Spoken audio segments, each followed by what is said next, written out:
le début de la construction de la Gigafactory d'Holosolis à Ambach. Annoncée il y a 10 mois, l'usine de fabrication de panneaux et cellules photovoltaïques devait commencer à voir le jour début 2024. Mais le projet a pris un peu de retard, 1700 emplois sont à la clé. Quel avenir pour les 33 hectares de friches au cœur de Sarreguemines? La ZAC des faïenceries est en cours de création. Jusqu'au 17 février, les citoyens peuvent donner leur avis concernant cette future zone d'aménagement concerté. Dégâts des eaux au Val de Guéblange, plusieurs édifices sont touchés par des problèmes d'infiltration, notamment l'ancienne poste que la municipalité comptait aménager en 6 logements locatifs. Seriez-vous capable de vous passer de votre téléphone portable? Du 6 au 8 février ont lieu les Journées mondiales sans téléphone, un événement créé en 2001 par un Français pour inciter les gens à laisser de côté leur smartphone. Bienvenue sur Mosaïque Cristal. Pendant plusieurs mois, on a beaucoup parlé du projet Holosolis. Et puis depuis fin octobre, c'est un peu le silence radio, de quoi susciter des inquiétudes concernant la concrétisation sur l'Europole 2 à Ambach de cette gigafactory de production de cellules et panneaux photovoltaïques. 2 invités de marque sont là pour faire le point aujourd'hui. Jean-Jacob Boomvikers, président d'Holosolis, et Roland Roth, président de la communauté d'agglomération Sarreguemines-Confluence, qui soutient le projet depuis le début. Alors merci beaucoup à tous les deux d'être en direct sur Mosaïque Cristal. Ma première question est pour vous, Jean-Jacob Boomvikers, évidemment. Est-ce que vous projetez toujours d'implanter votre usine à Ambach? J'ai une réponse extrêmement simple, oui, absolument. Et on va en parler plus en détail dans cette émission, mais pour planter le décor et retracer les enjeux, je vous propose de regarder la genèse de ce projet à travers un reportage réalisé par Emilia Zell. Après que le projet d'installation de l'entreprise Rex Solar soit tombé à l'eau, la Casque a cherché un remplaçant, lui aussi dans le domaine du photovoltaïque. Dès le début, le mot d'ordre du projet de construction de la Gigafactory d'Holosolis était rapidité. Avancer vite est crucial. Pourquoi? Parce que nous faisons face à des concurrents chinois qui en 6 mois obtiennent les autorisations pour pouvoir obtenir un bout de terrain et construire une usine. Et en général, en plus, ils sont aidés énormément pour pouvoir développer ces usines par les gouvernements locaux. En novembre 2022, l'entreprise a postulé pour s'installer à Ambach sur l'Europole 2. La Casque et l'entreprise se sont toutes les deux choisies. Nous en avions 9 en tout, et sur ces 9, il y avait 3 projets photovoltaïques. Et notre assemblée, d'ailleurs les élus qui ont été réunis à un moment donné pour en discuter ensemble, ont unanimement choisi le fait de rester dans la même technique. Nous avons regardé 6 pays et 40 sites à travers ces 6 pays. Et ce que nous cherchions, c'était un emplacement idéalement, on va dire, clé en main, comme celui de Sarreguemines. L'usine de 5 gigawatts pourra produire 10 millions de panneaux photovoltaïques par an. Elle s'étendra sur 18,5 hectares sur un terrain total de 50 hectares. La construction coûtera 709 millions d'euros et durera entre 15 et 18 mois. 1700 personnes seront embauchées d'ici 2027. Fin avril 2023, le projet a été dévoilé et c'est le 15 mai que la construction de l'usine a été officiellement annoncée à Paris par le président de la République. Malgré des inquiétudes pour certains habitants, d'autres accueillaient le projet de manière positive. Je pense que c'est quelque chose d'extraordinaire pour la région. Et je suis très content de ce genre d'implantation. Je sais que la communauté d'Agglo s'est beaucoup impliquée là-dedans et c'est vraiment quelque chose d'extraordinaire. J'espère qu'il s'impplante le plus vite possible pour que la région continue à se développer. J'en pense que c'est bien, oui, c'est toujours bien quand il y a des entreprises qui s'implantent dans la région, oui, c'est bien. Pour faire face aux questionnements des habitants, Holosolis avait lancé une concertation préalable du public. La réunion de lancement a eu lieu le 30 septembre 2023. Le 4 octobre, c'était au tour d'une émission en direct et en public sur les enjeux nationaux et européens de l'installation de l'usine d'avoir lieu. L'équipe d'Holosolis s'est même rendue sur le marché des producteurs de Sarreguemines le 8 octobre pour rencontrer les habitants. Pour compléter cette concertation, plusieurs ateliers ont été organisés. Le 10 octobre avait lieu le premier atelier sur le thème de l'environnement. Environnement de protection, avec des systèmes, on appelle le capotage, c'est des protections typiquement en plexiglas ou autres autour de tous les bains chimiques pour éviter tout contact direct avec les opérateurs qui travaillent. Le 21 octobre, le deuxième atelier avait pour sujet le cadre de vie. Les participants ont également pu visiter le site de la future usine. Le dernier atelier du 24 octobre portait sur l'économie. Le 27 octobre, lors de la réunion de clôture de la concertation préalable du public, chaque partie a dressé le bilan de cette concertation. Alors Jean-Jacob Boom-Vickers, vous avez tout fait pour accélérer le processus au maximum, pour faire raccourcir les délais des différentes étapes. Mais maintenant, c'est un peu vous qui traînez. À l'origine, le lancement de la construction de l'usine était prévu pour début 2024. Pourquoi la demande de permis de construire n'a-t-elle toujours pas été déposée ? Alors, c'est une très très bonne question que vous me posez et je serai très heureux de répondre à votre question. En fin de compte, le processus prend un peu plus de temps que nous l'avions prévu pour déposer ce permis de construire. Pourquoi ? Parce que lorsque nous avons fait la concertation avec la population de la région, nous avons entendu leurs questions, leurs inquiétudes, qui sont d'ailleurs légitimes, par exemple la quantité d'eau que l'on va utiliser, etc.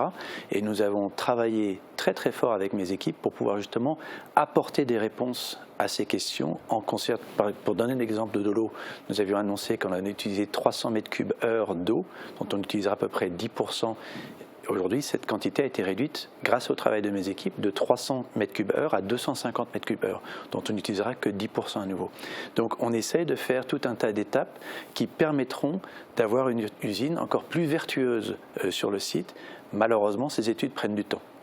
Alors, allez-y. Alors du coup, la demande de permis de construire et qui doit être assortie aussi de la demande d'autorisation environnementale, ces deux demandes vont être déposées quand ? Les deux demandes sont en cours. Ce que je veux dire par là, c'est que nos équipes, avec celles de la DREAL et celles de nos conseils, travaillent actuellement pour préparer ces dossiers. Des dossiers préliminaires pour une première relecture seront prêts en mars et en février. Donc l'une pour le permis de construire, l'autre pour la demande d'autorisation environnementale. Et les permis eux-mêmes, le permis de construire sera déposé courant avril et celui de mai, début mai. D'accord. Alors ça sont les étapes administratives. Le nerf de la guerre, ça reste l'argent, comme pour tout. Pour Holosolis à Ambach, vous aviez annoncé un investissement nécessaire de 709 millions d'euros. Est-ce que cette estimation est toujours d'actualité, puisqu'il y a eu des petits changements potentiellement dans le projet? Et puis, vous en êtes où dans le plan de financement ? Alors, le montant que vous mentionnez est encore toujours dans ces eaux. C'est légèrement supérieur parce qu'au fur et à mesure que l'on fait des calculs, c'est des estimations préliminaires, l'enveloppe elle-même est légèrement plus élevée. On tourne autour de 800 millions d'euros, ce qui est standard pour une usine grosso modo de cette taille. Et en ce qui concerne le financement, nous avons là aussi travaillé énormément avec mes équipes, et ce qui a pris du temps aussi. Nous avons choisi nos banques conseils pour nous accompagner dans la levée de fonds. Il y a en fin de compte 3 sources de financement. La première, c'est les levées de fonds d'investisseurs qui nous apportent des fonds, de la dette que l'on va devoir prendre et également des subventions. Est-ce que vous allez ouvrir aussi aux petits porteurs, aux petits actionnaires ? Alors c'est une bonne question. Aujourd'hui, ce n'est pas quelque chose qui est prévu, mais l'idée vaut la peine d'être étudiée.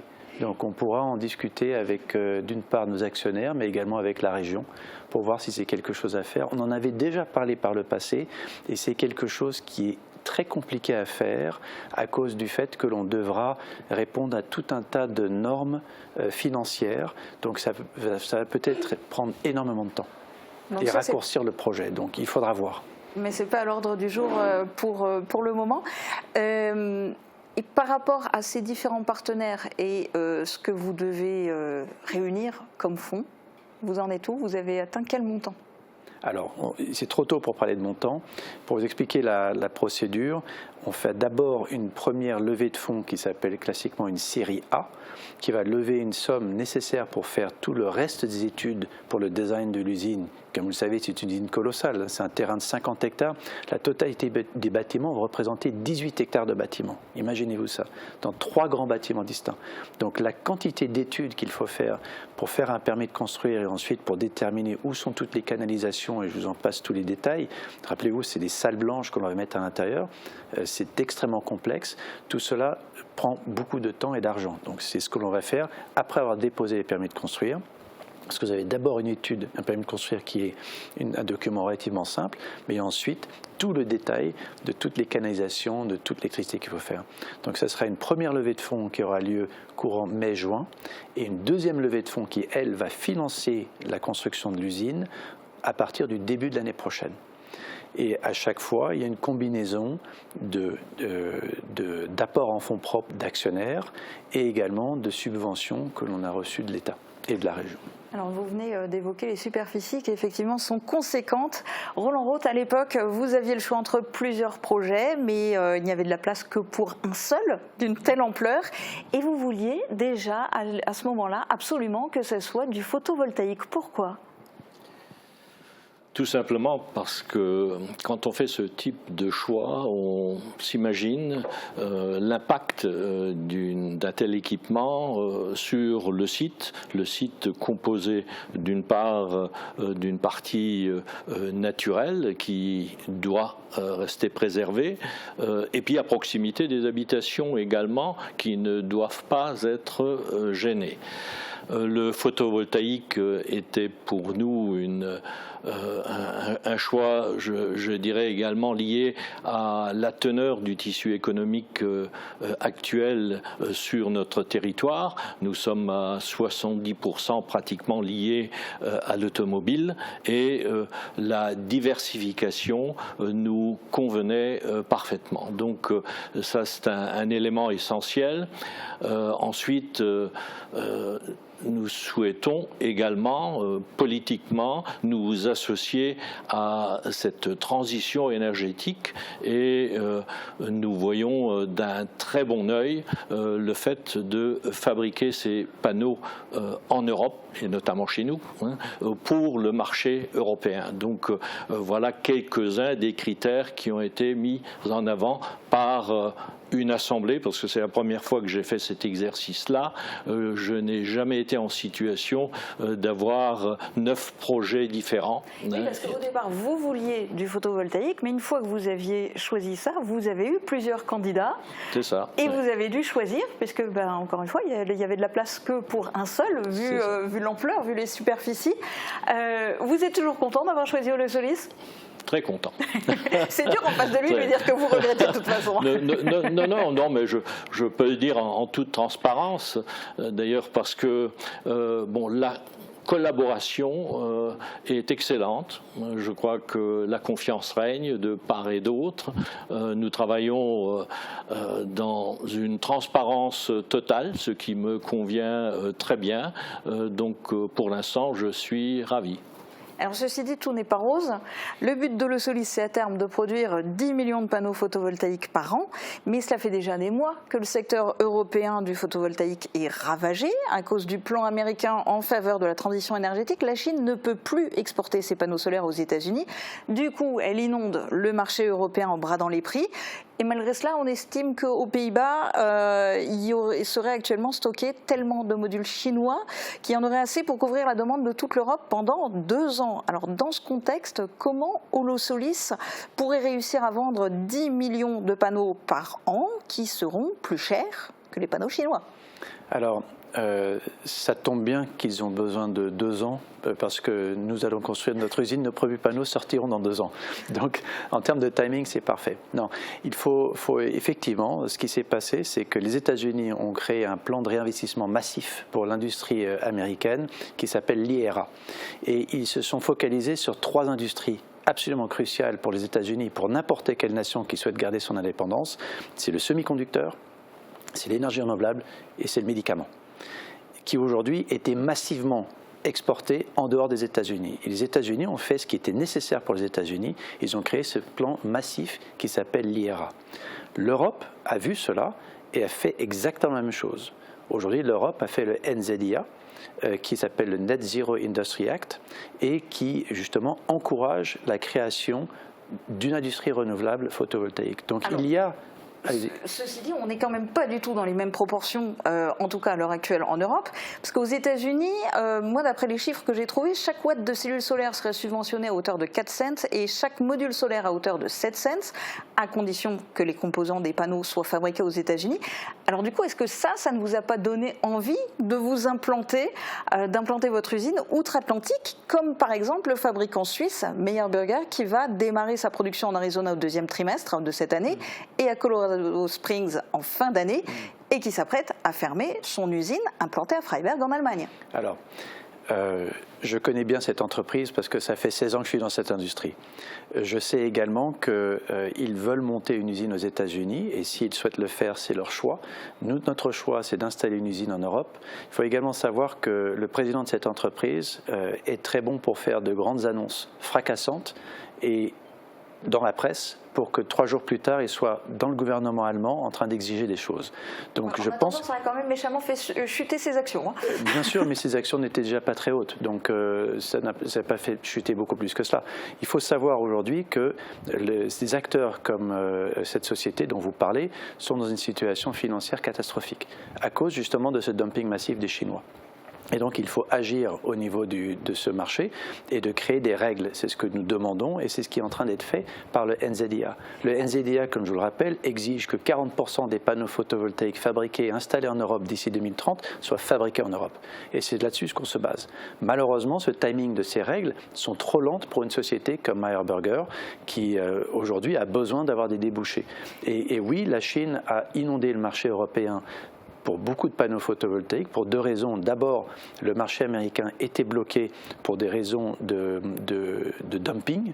Les Américains ont des règles qui sont extrêmement claires et précises et que les Américains implémentent tout de suite. Ils mettent des règles très claires, ils demandent que vous donniez des détails sur vos coûts, et si vous ne donnez pas vos coûts, vous avez un avertissement, soit vous coopérez, soit d'un coup je vous donne une taxe de 250% à l'entrée. À bon entendeur, salut. L'Europe ne fait pas ça. Pour moi, je pense que c'est dommage. Ça permettrait de protéger un petit peu notre industrie. Et c'est ce que des acteurs comme Günther Erfurt, de la société dont vous parlez, demandent. Et je pense qu'il y a un certain nombre d'acteurs en Europe qui devraient avoir des sortes de protection de ce genre. Alors il y en a beaucoup qui le demandent. Il y a aussi l'ESMC, le Conseil européen de l'industrie solaire photovoltaïque, qui réclame que soient appliquées d'ici la mi-février, donc là d'ici quelques jours, des mesures d'urgence de la part de l'Europe. Le directeur politique de l'ESMC affirme: nous avons besoin de mesures d'urgence robustes, puissantes et efficaces qui combleront la période jusqu'à ce que les incitations législatives, telles que la loi sur l'industrie zéro émission nette, entrent en vigueur et puissent du coup au moins en partie uniformiser les règles du jeu.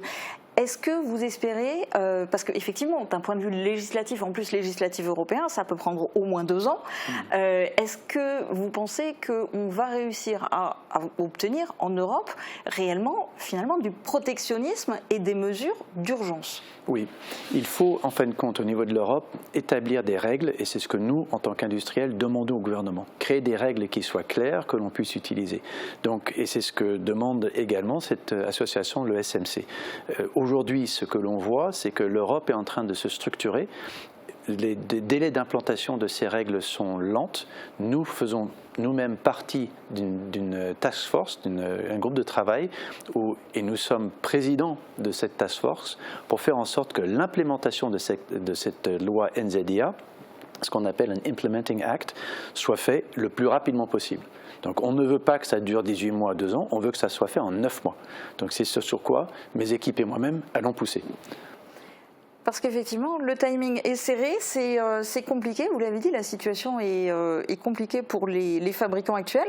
L'automne dernier, le producteur norvégien de modules Norsun a annoncé arrêter provisoirement sa production. Un autre fabricant norvégien, lui aussi Norwegian Crystal, a carrément déposé le bilan en août dernier. Est-ce que Holosolis est assez solide pour tenir dans ce contexte, ou est-ce que vous partez surtout du principe que Holosolis va pouvoir bénéficier du timing et que le temps que l'entreprise soit réellement opérationnel à fabriquer des panneaux, la situation serait un peu stabilisée en Europe? Les deux, madame.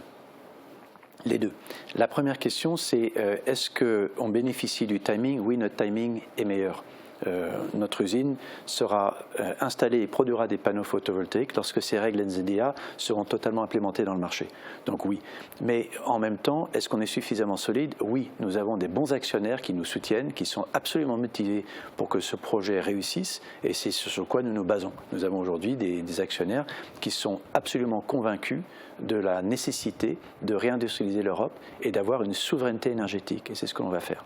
Et il y a aussi des partenaires locaux. Roland Roth, vous restez complètement confiant dans ce projet ? Malgré le contexte européen ? Oui, malgré le contexte, effectivement, parce que je sens qu'il y a une réelle volonté de faire et je crois que là, nous ne pouvons que suivre. Alors, la suite, ça va être la construction de l'usine, les premières fabrications de panneaux. En termes de date, l'usine serait construite de quand à quand et premier panneau construit à quelle date ? Alors je pense que c'est important de donner justement des dates parce que les personnes sont curieuses et souhaiteraient savoir quand est-ce qu'ils vont commencer à travailler chez nous. Donc actuellement, en grande ligne, l'année 2024, comme vous l'avez vu, à la fin du printemps, nous allons déposer les demandes d'autorisation et les permis de construire. Ce processus, dans certains pays, est très rapide. On dépose un permis de construire et on l'obtient. En Europe, on a un certain nombre de règles. Il y a non seulement des processus administratifs, mais ensuite des délais de recours qui ne sont pas dans notre contrôle. Par exemple, pour une demande d'autorisation environnementale, il y a 4 mois de recours derrière. Donc, ce sont des délais qui, malheureusement pour nous, sont incompressibles. La loi NZIA met en exergue le fait que pour des projets stratégiques, il faut les raccourcir. Nous allons faire tout ce que nous pouvons pour essayer de les raccourcir. Mais ça veut dire qu'aujourd'hui, dans le timing, la fin des autorisations seront au printemps de 2025. Immédiatement à ce moment-là, nous allons commencer la construction. Et la construction de l'usine durera, en termes des bâtiments, à peu près 12 mois. Donc début du chantier, printemps 2025. Alors, dès qu'on a les autorisations, nous avons ensuite besoin d'à peu près 2 mois pour installer les algécos, pour créer les bases vies, etc. et ensuite commencer à couler du béton. Donc, je ne vais pas vous dire que le jour où j'ai le permis de construire, j'ai coulé du béton, ce n'est pas vrai, ce n'est pas possible. Et d'ailleurs, ce serait extrêmement mal poli de notre société vis-à-vis de la casque de dire on a le permis et avant même d'avoir le permis, on est déjà des algécos sur le site pour dire on commence à couler du béton. Ça ne se fait pas. Donc on respecte les règles qui sont les règles de la démocratie française. Et ensuite, donc j'essaie de répondre à votre timing, une fois que la construction commence, nous avons 12 mois de construction. Et à l'issue de ces 12 mois, même avant que la fin des bâtiments soit totalement fait, c'est-à-dire vers le milieu de l'année 2026, nous allons déjà commencer à installer les équipements de fabrication de panneaux photovoltaïques et les équipements vont être testés et il y aura ce qu'on appelle un ramp-up, une montée en puissance graduelle et les panneaux commenceront à sortir pour pouvoir être vendus quelques mois plus tard, sachant que ces panneaux doivent être certifiés. Donc tout cela, on a des étapes qui prennent du temps. La fabrication des cellules, elle, commencera quelques mois plus tard parce que ce n'est pas juste un bâtiment. À l'intérieur du bâtiment, il y a une salle blanche. Et la salle blanche est un environnement extrêmement propre et qui a besoin d'être construit à l'intérieur de cette enveloppe. Donc il y aura un petit peu de délai de ça. Et pour faire tout ça, vous allez avoir besoin de beaucoup de personnel. Alors depuis le début, vous annoncez 1700 emplois à la clé, à terme, par vague. Ça veut dire qu'aujourd'hui, il y a combien de salariés au Holosolis ? Aujourd'hui, la totalité de l'équipe qui travaille sur le projet, y compris nos consultants, il y a une 50aine de personnes qui travaillent à temps plein sur la réalisation du projet Holosolis. Mais y compris des consultants extérieurs. Y compris des consultants extérieurs. Et alors du coup, les embauches, elles vont se faire dans quelle fourchette de date ? Alors, les premiers, comme vous l'avez indiqué, on veut embaucher 1700 personnes à terme sur le site lorsque les 3 lignes de production, chacune d'à peu près 1,6-1,8 gigawatts, seront en fonctionnement et fonctionneront 24 heures sur 24, 7 jours par semaine. Donc, les premiers recrutements qui seront les recrutements pour nous aider à créer ces premières lignes seront courant 2025. Ce seront des chefs de projet, les chefs de projet sont déjà recrutés. Ce seront des automaticiens, des experts en automaticien, des experts en process, des experts en manufacturing qui vont nous accompagner également chez nos fournisseurs de machines pour déjà vérifier que les machines fonctionnent bien et ensuite elles seront installées ici par ces équipes. Dès que les machines sont installées, préalablement à ça, on recruterait les opérateurs. Ce sera courant 2026, début 2026. Mais étant donné qu'on va commencer par une première ligne et que la première ligne va fonctionner uniquement avec une première équipe, on va commencer durant la journée, on va former ces personnes et ensuite ces personnes deviendront les formateurs des prochaines équipes. Donc on va passer ensuite sur 2 équipes, 3 équipes, donc on travaillera du lundi au vendredi en 3-8 et ensuite on va monter les équipes du week-end. À ce moment-là, on aura une capacité complète de à peu près 1,8 gigawatts et à ce moment-là, on lancera la 2e ligne, puis la 3e. Donc cette montée en cadence va être progressive pendant toute une période entre 2026 et 2028. Donc du coup, c'est encore un peu tôt pour envoyer les CV. C'est un peu tôt pour envoyer les CV, mais nous allons changer notre site web pour pouvoir avoir une zone où les personnes pourront déposer les CV par type de catégorie. Déjà maintenant. Par exemple, quand maintenant, c'est en cours. Ok. Roland Roth, est-ce qu'en parallèle de tout ça, la Casques est, alors bien sûr depuis le début, dans l'objectif d'accueillir Holosolis et de voir ces créations d'emplois, du coup, est-ce qu'en parallèle, au niveau de la Casques, il y a déjà des projets qui sont menés concrètement, par exemple en termes de logement, en termes de places en crèche, vous en êtes où de ce côté-là ?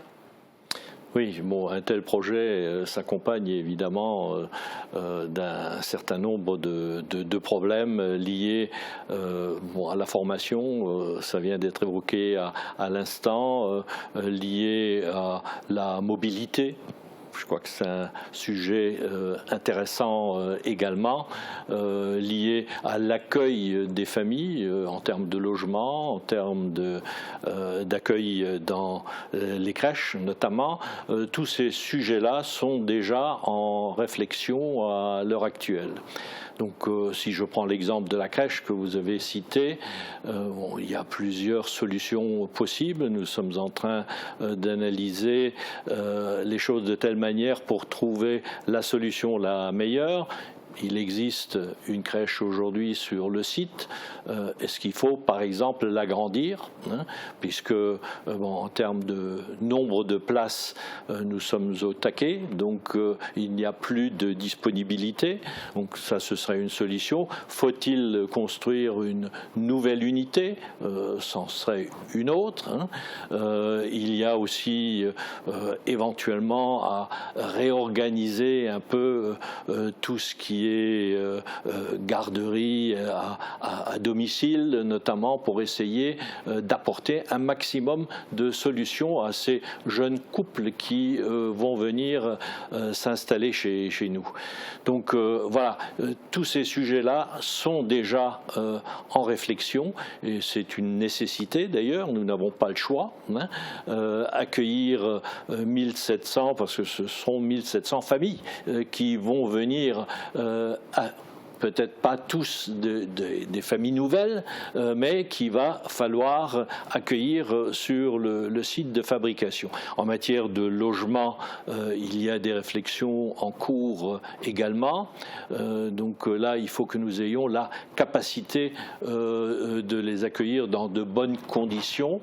Et puis, je ferai une petite parenthèse. Il faut que les logements soient adapté aussi au personnel susceptible de venir s'installer. C'est un élément important que j'ai vécu du temps de la Smart et qui n'était pas forcément positif à cette époque-là. Donc il y a plein de choses qui sont en cours actuellement et ce sont des opérations parallèles qui doivent avancer en même temps que le projet, puisque le timing qui vient d'être annoncé, ce sera aussi le nôtre. Il faut que nous soyons prêts au moment où cette usine va démarrer. Oui, c'est un timing serré pour vous aussi. Vous l'aviez ressenti tout au long de la concertation préalable du public, il y a un vrai engouement, les citoyens sont enthousiastes, même ceux qui avaient un peu des questions, qui avaient un peu des doutes, la quantité d'eau, la pollution, etc. Mais dans l'ensemble, vraiment, c'était très positif tout au long de la concertation préalable du public. Ils ont hâte que le projet se concrétise. Alors cette pression citoyenne, entre guillemets, est-ce que c'est une pression supplémentaire, une pression positive pour vous? Ce n'est pas une pression. Nous sommes, d'abord, nous étions très très heureux de rencontrer la population des environs et qui nous ont montré leur enthousiasme pour le projet. Nous restons extrêmement confiants sur la réalisation du projet. Nous restons extrêmement confiants d'une part parce qu'on a le soutien du gouvernement, le soutien de la région, mais surtout on a le soutien du marché. On voit que le marché est en train de se structurer. Donc les problématiques que vous évoquiez tout à l'heure, elles sont celles qui sont actuellement. Malheureusement, l'Europe réagit, mais réagit un petit peu tard par rapport à toutes ces mesures. Mais nous sommes confiants qu'il y aura ce marché. Et ce que je veux vous dire, c'est que nous continuerons à communiquer avec la région. Les prochaines étapes vont être justement de parler sur ce qu'on s'est engagé lors de la concertation, de pouvoir communiquer à la région à quoi vont ressembler les usines. Et c'est à la région, ce sont aux citoyens en fait. Aux citoyens, tout à fait, excusez-moi. Aux citoyens, à quoi va ressembler l'usine, son insertion paysagère, parce que tous les plans, ces dessins évoluent dans le temps. On s'y était engagé et on va le faire. Et vous nous tiendrez au courant pour qu'on puisse aussi en informer les téléspectateurs de Mosaïque Cristal. Avec grand plaisir. Merci beaucoup en tous les cas à tous les deux d'être venus témoigner en direct. On continue avec l'info du secteur et un autre enjeu de taille, 33 hectares à réinventer. Le projet de réaménagement de la friche des anciennes faïenceries de Sarreguemines devrait mettre une vingtaine d'années avant d'être complètement terminé. Aujourd'hui, le public est invité à donner son avis en vue de la création de la ZAC, la zone d'aménagement concerté. Explication dans ce reportage de Guillaume Dumonteil. Un travail de longue haleine. Le 24 juin 2015, le conseil municipal de Sarreguemines approuvait les objectifs poursuivis par l'opération d'aménagement de la ZAC des faïenceries et les modalités de la concertation préalable à sa création. Près de 9 ans après, en mars prochain, la même assemblée, largement renouvelée, sera appelée à approuver ou non la création de cette ZAC. Depuis, si rien n'a véritablement bougé sur le terrain, si ce n'est le délabrement du site, les travaux et les discussions ont avancé en vue de la création de cette ZAC, mais rien n'est encore officiellement figé. Jusqu'au 17 février, le public est invité à consulter et à commenter les différents documents concernant ce projet de création de zone d'aménagement concerté. En allant sur la page d'accueil de la ville de Sarreguemines et en cliquant sur l'onglet ZAC des faïenceries, vous pouvez ainsi accéder au dossier de création complet, à la délibération du bilan de la concertation réglementaire ou encore aux différents avis de l'autorité environnementale. La lecture de ces différents documents permet de mieux comprendre la manière dont pourrait être transformé cet espace de 33 hectares où devrait être créé entre 450 et 600 logements, un hôtel, un nouvel équipement culturel, tout en préservant une vaste zone boisée ainsi que des bâtiments emblématiques du site. Dégâts des eaux au Val de Guéblange, plusieurs édifices de la commune sont confrontés à des problèmes d'infiltration d'eau. Récemment, c'est l'ancienne poste qui a été touchée. Une mauvaise nouvelle pour la municipalité qui comptait rénover ce bâtiment pour y proposer des logements en location. Et un trou dans le budget, malvenu dans une période où les petites communes doivent déjà se serrer la ceinture. Reportage de Camille Henriot. Oui, mais bon, le problème, c'est pas les dégâts. La caserne des pompiers et le bâtiment de l'ancienne poste ont été touchés par des infiltrations d'eau fin janvier. C'est arrivé donc le lundi matin quand l'ouvrier communal est passé devant, il a vu l'eau qui sortait de la porte d'entrée. Alors il m'a vite téléphoné, je suis venu et c'est là que je me suis rendu compte qu'il y avait des gros dégâts, qu'il y avait énormément d'eau qui descendait dans la cage d'escalier et qui allait jusque dans la cave. Et après j'ai vite téléphoné aux pompiers parce que les pompiers en dessous ils ont leur garage avec les voitures, un camion et puis une camionnette. Et donc ils sont vite arrivés, on a regardé, le garage était tout mouillé, rempli de flotte. L'origine du sinistre serait une rupture de la conduite en bas du chauffe-eau. Non, 15 jours. Vu les taches humides sur les murs et la moisissure au plafond, le bâtiment communal est actuellement inexploitable. La municipalité avait pour projet de mettre 6 logements en location dans ce bâtiment. C'est donc un manque à gagner pour cette petite commune. Elle doit attendre les opérations de séchage en cours. Appartement, donc il y en a un qui est prêt pour la location. Heureusement, il a été épargné par l'eau. Mais le second, il est complètement détrempé. Voilà, il n'y a rien à faire. Il faut attendre que ça sèche et ensuite on pourra réintervenir. Il n'y a plus un papier peint au mur, vous avez vu. Enfin, tout est moisi, moisi. Il y a un petit peu de moisissure dessus. Je pense que le séchage arrivera à résorber ces problèmes-là, j'espère.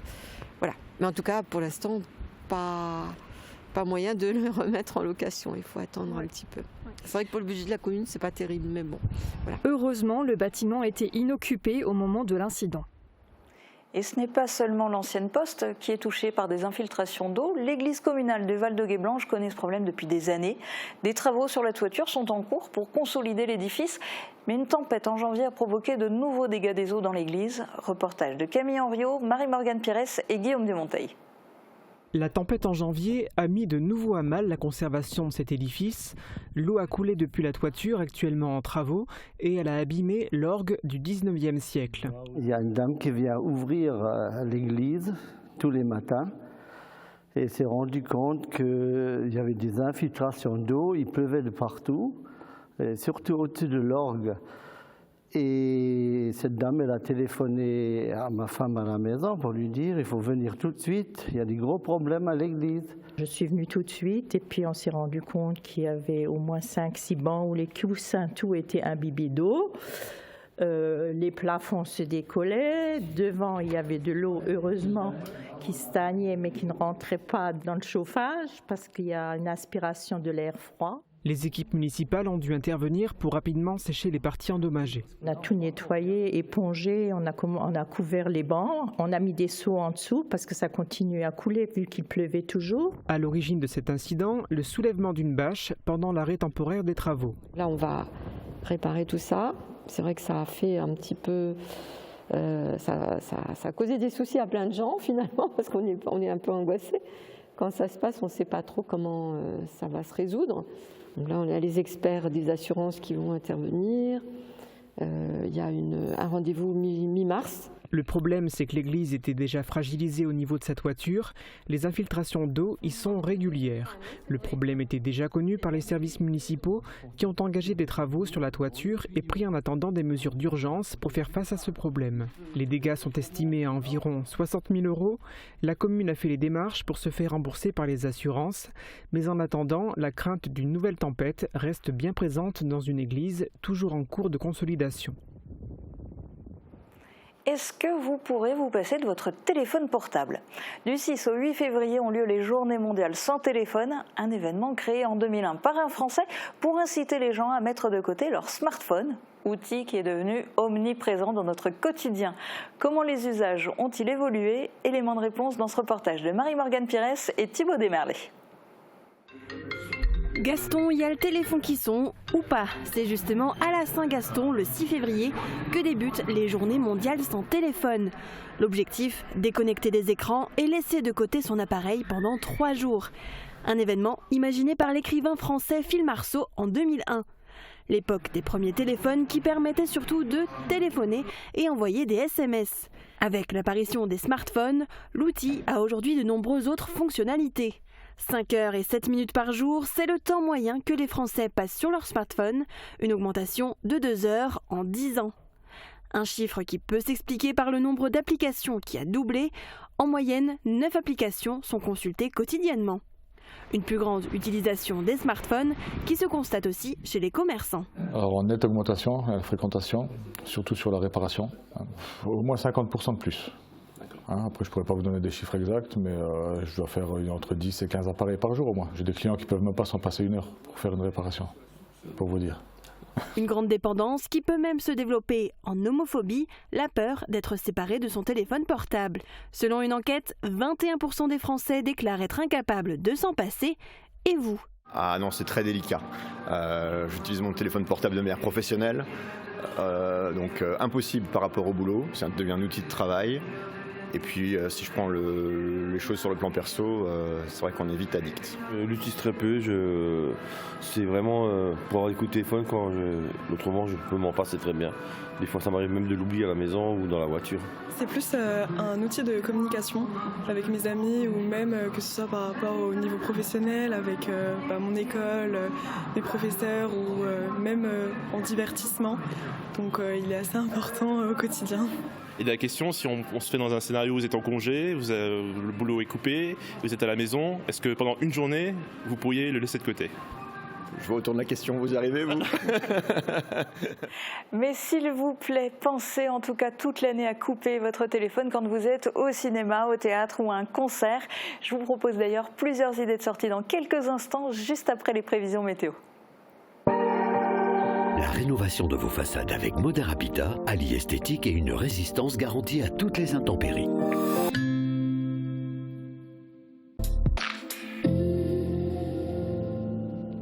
Bonjour tout le monde, malheureusement malheureusement pour demain, on prend les mêmes et on recommence, c'est-à-dire un ciel gris et de la pluie.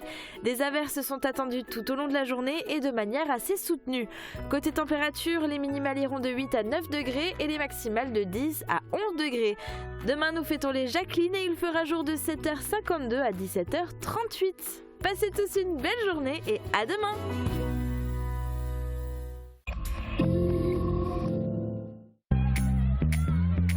Je me présente, je m'appelle Faïma, j'ai 34 ans, je suis maman de 4 enfants, je suis animatrice périscolaire chez les Francas depuis 2020. C'est un plaisir, c'est une passion, c'est ce que j'aime faire en fait.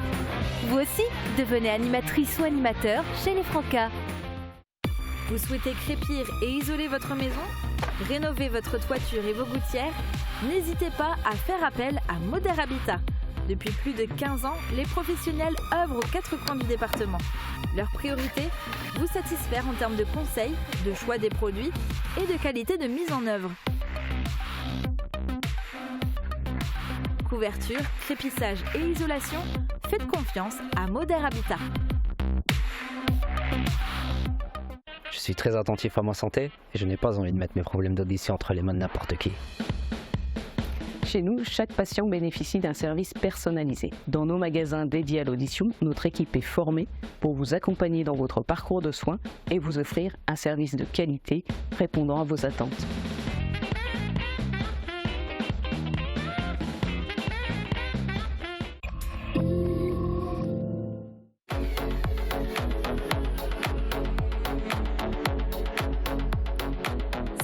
Entrez avec moi dans le cadre pour une nouvelle découverte artistique. Mon invitée est une chanteuse impressionnante qui pratique le chant lyrique depuis plus de 15 ans. Elle s'appelle Alicia Richard.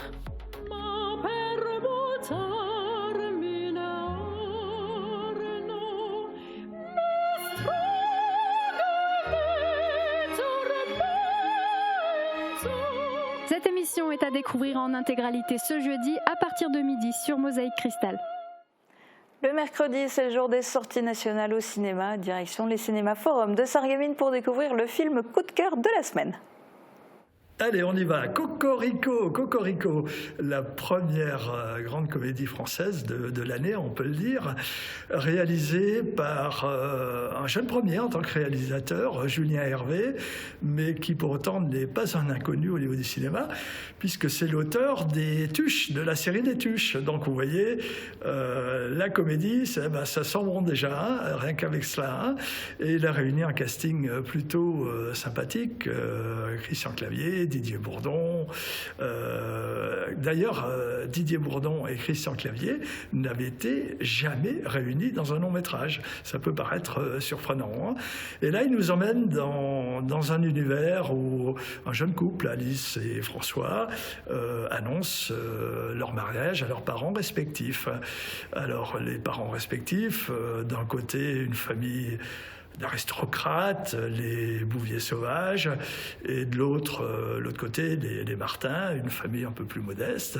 Et ces personnes sont donc invitées à se rencontrer. Et lors de cette rencontre, le jeune couple leur fait un cadeau. Un cadeau qui n'est autre que des tests ADN. Et c'est là que le film démarre. Et la comédie. Ben voilà, donc pour un bon moment de rire en salle cette semaine. Côté sortie, il y en a pour tous les goûts dans les prochains jours. Pour les amateurs de théâtre, rendez-vous à Putelange samedi soir pour la pièce Cochon d'Inde, interprétée par les Mosellés. C'est une compagnie de Folquemont qui était déjà venue jouer à Putelange, notamment sa précédente pièce, Le Dîner de cons. Cette fois-ci, ça se passe dans une banque indienne. C'est une pièce conseillée à partir de 12 ans. 2 jours de musique et de fête ce week-end. C'est le festival Rock and Love. Ça se passe à Bettevillers et c'est organisé par l'association Les Cœurs Éléphants. Vendredi soir, ce sera une ambiance électrique animée par DJ Coco pour vibrer au son de la musique électronique. Et samedi soir, le groupe Les Rapaces montera sur scène pour un concert hommage aux Beatles. C'est un groupe connu à l'international qui a notamment fait les premières parties de Chuck Berry. Et puis notez que le festival Rock and Love est un événement caritatif. Les bénéfices seront reversés à l'association Astuces pour 10. Changement radical d'ambiance samedi soir à l'église Saint-Nicolas à Sarreguemines avec un concert baroque. Les enfants, adolescents et adultes de la maîtrise de la cathédrale de Metz Metz chanteront un répertoire baroque du XVIIIe siècle, accompagné par des musiciens. C'est un concert programmé dans le cadre de la saison culturelle de Sarreguemines. Dimanche après-midi, rendez-vous au Casino des Faïenceries pour une opérette. La classe de chant lyrique du Conservatoire de Sarreguemines remonte sur scène, cette fois pour interpréter le Caïd, un opéra bouffe d'Ambroise Thomas. C'est une intrigue amoureuse qui se passe en Algérie sous administration coloniale française. Enfin, écologique et ludique, ça rime. Un atelier sur les enjeux climatiques vous est proposé samedi après-midi au Domino's Bar de Lemberg. Vous allez pouvoir reconstituer les liens de cause à effet des changements climatiques et explorer les actions à entreprendre, le tout de manière conviviale et collective. Et puis on termine cette émission en musique, style baroque ou romantique. Les orgues de la cathédrale de Metz résonnent au quotidien sous les doigts de Thierry Ferré. Organiste titulaire à Metz depuis 2020, Thierry Ferré a les yeux qui brillent lorsqu'il parle de son métier et du lieu dans lequel il l'exerce. Qu'il joue pour rythmer les offices religieux ou lors de concerts, impossible de ne pas s'arrêter sur ces notes envoûtantes dans un édifice symbolique. Reportage d'Uranie Tozic, Emma Facchetti et Jérémy Forobert.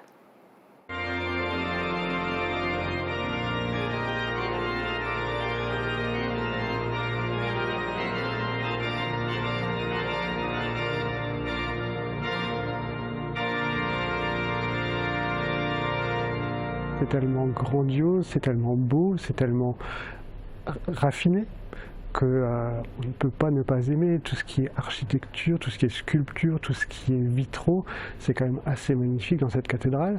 Et de pouvoir faire résonner de la musique, ou des musiques, puisqu'on fait résonner les musiques de tous les siècles finalement ici, c'est vraiment quelque chose d'assez exaltant. Et Thierry Ferré sait de quoi il parle. Au cœur de la cathédrale de Metz depuis 2 ans maintenant, il ne se lasse pas de pianoter sur les orgues, notamment celui du transept, pour y jouer de la musique baroque.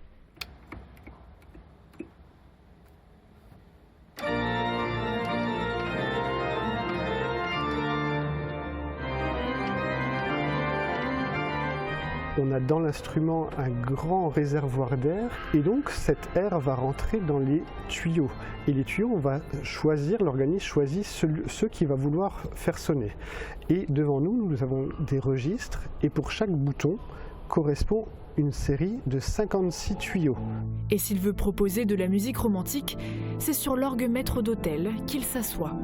Un lieu de travail quelque peu insolite fait de tuyaux et de sonorités envoûtantes. Mais le bureau préféré de Thierry, c'est ici, niché à 14,50 m de hauteur, dans l'orgue le plus emblématique de l'édifice, le nid d'hirondelle. C'est ce qu'on appelle l'orgue Renaissance du Triforium. Certains panneaux du buffet datent de 1537, c'est donc l'orgue le plus ancien de la cathédrale. Mais par contre, l'intérieur, tout ce qui est musical, a été refait en 1981. Et le buffet et la partie instrumentale, donc les tuyaux, ont été classés aux monuments historiques.